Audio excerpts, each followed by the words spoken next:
Correctness of recursive functions. That's the next thing. Now to check for correctness,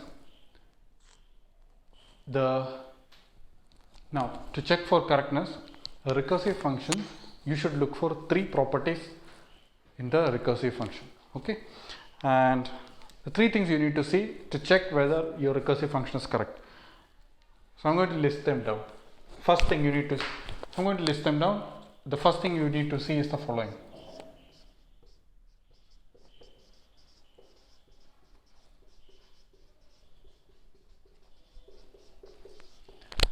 Is the base case correct? That's the first thing you need to see. Is the base case correct here? If n is equal to 0, return 1. Is the base case correct? What is the function doing? The function says it takes as input an integer and outputs as factorial, right? So you need to again go back, think what is the function doing?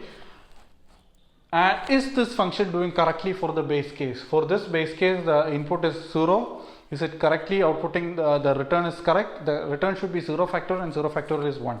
So therefore the base case is correct in this case. So I put a tick mark to indicate that okay, it's correct. The base case is correct. This is what you will have to do also. Next thing you need to check is the following.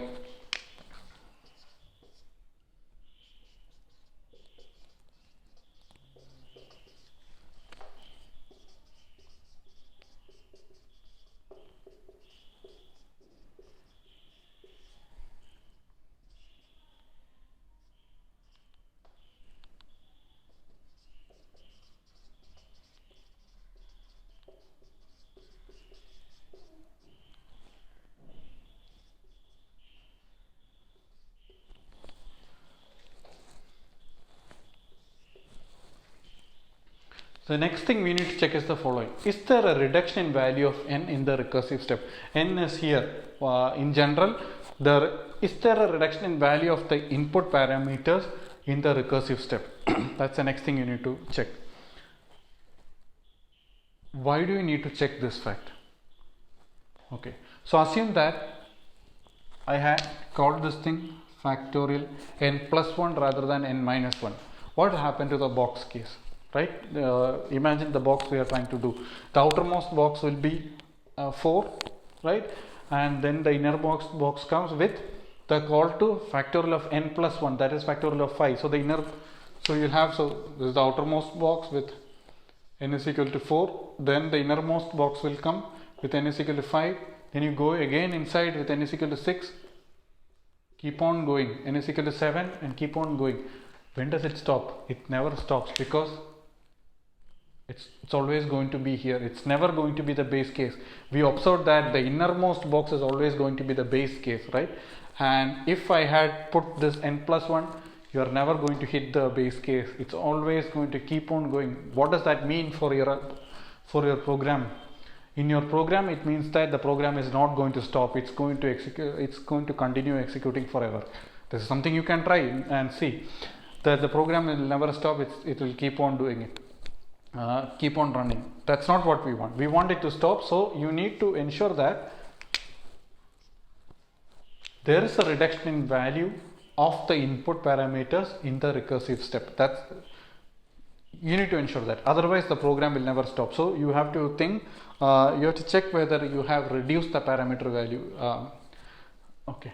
So, but sometimes it's not the value reduction you are interested in. So it will be slightly different because sometimes you might, if let's assume your input is basically an array. In that case, you are not interested. It may not be the value you are interested in reduction, but maybe the size of the array. The input array might be 100 elements, and when you call the function again, the recursive call again, the size of the array might be 50. I'm saying it's lesser than the input array. You started off with the array of size 100, and the recursive step, the size of array becomes 50, and further recursive step, size of array becomes 25. It's an example I'm trying to say.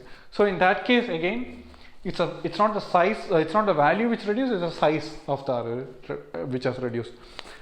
So there has to be some form of reduction either in the size or in the value, whereby you can see that you can ensure that the base case will reach and it's not going to keep on running forever.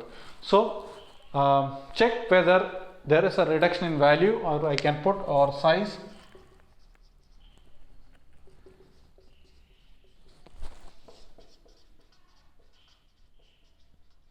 so is there a reduction in value or size of input parameters in the recursive step? That's the second thing you need to notice. Okay, so the third property is basically to check whether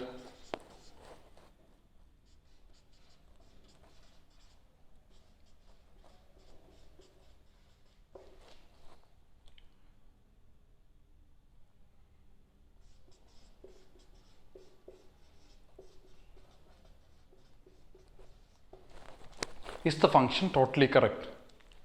Okay, so now what do I mean by totally correct? What I'm asking is the function correct all the time? That is, for any value of n, is the function going to be output? Is the function will the function return the correct value for any value of n? That's what we need to find out now. We have checked now whether the function is correct in its base case, when it's n is 0 or n is equal to 1, whether the function is correct. We have checked that, and we have also checked whether it's the function is going to stop after some time. That is because at every step we have that the value is going to reduce. So we have checked that part also. Now comes the third part. Third property, you need to check whether the function is going to be totally correct, going to be correct all the time. Now to do that, what we will do is the following. We are going to ask to do this check. You are going to assume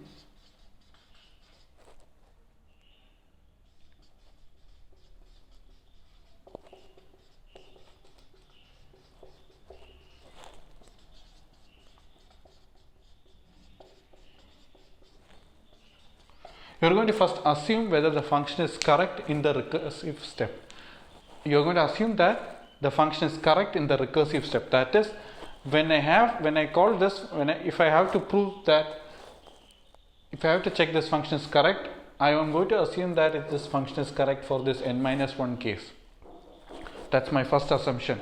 I am going to assume that this recursive step, the return value is correct. So in this case, the return value of this function is going to be n-1 factorial. I am going to assume that x is equal to n-1 factorial.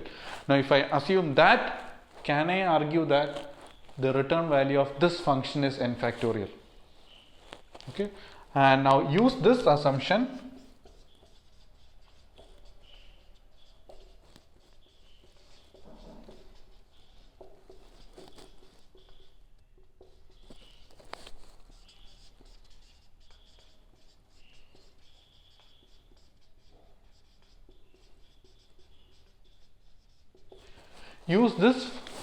and verify that the return of this function is correct. Okay, so that's the final step. And now how do we do this? So if I assume that x is n-1 factorial, what is the return? The return is n into n-1 factorial, that is n factorial. So for input n, the function returns n factorial. Assuming that the function returns n-1 factorial correctly, this is what we want, right? Because we said that assume function is correct in the recursive step, and using that assumption, can I argue that the function returns correctly? That's exactly what I have argued now. I have assumed that x is equal to n-1 factorial, and I can now argue that the return is n into n-1 factorial, which is n factorial. That's correct, because we wanted n factorial, because our function is the factorial function.